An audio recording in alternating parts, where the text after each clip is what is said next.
At Sylvia Mora's home in Westlands, Nairobi, she dotes on her two children, one with autism and the other epilepsy. Are you okay? Are you okay? Mora is among thousands of parents struggling to care of their able different children.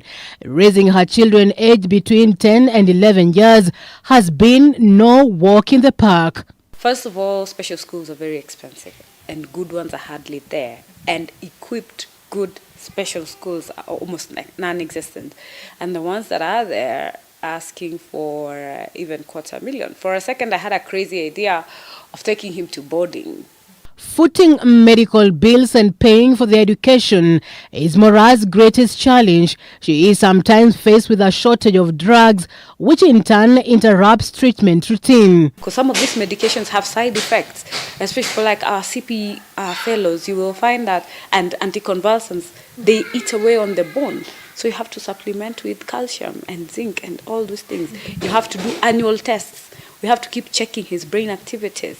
That's the EEG. You have to check liver function because his system is working overtime because it's processing all this medicine. The mother of three feels that much is not being done. She hopes that the government can invest more on public facilities for children with disabilities.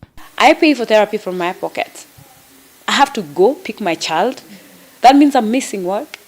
Take them to therapy. If you're not in a school that's integrated with therapy in the school or does not bring a therapist as part of the curriculum. And those are the small things we're asking government to change. And few kilometers away from Sylvia is the Kefa Joy School in Rongai. The school has about 160 pupils. 20 of them are living with different disabilities. Gladys Njiru is a parent here. She first noticed that something was wrong with her son when he couldn't reach different milestones at the same time with other children. But despite financial challenges, Gladys is determined for her son to receive a good education.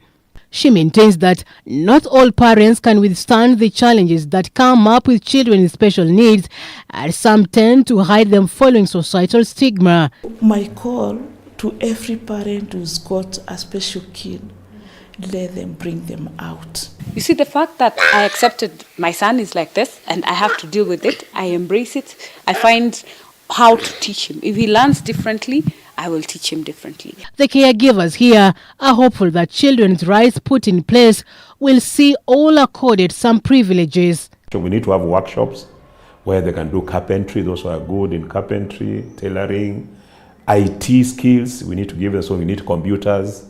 They are able to do a few things, they can be employed and be self-employed.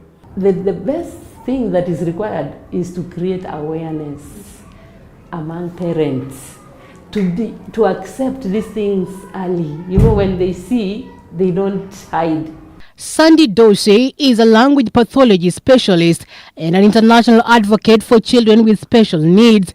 She works with Private Smiles for Speech Foundation, which aims to empower children with communication problems living in disadvantaged communities around the world.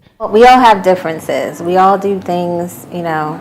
We're all individuals, and these children with special needs deserve a place in society and in the world. She says there is a need for multi-stakeholders to work together to ensure that most vulnerable and disabled children can live to their full potential. If there isn't a speech therapist available in your community or you're not able to afford it, at least you can learn what you can do, you know, what they can do at home with their child. That can kind of be that first step while other programs are developed.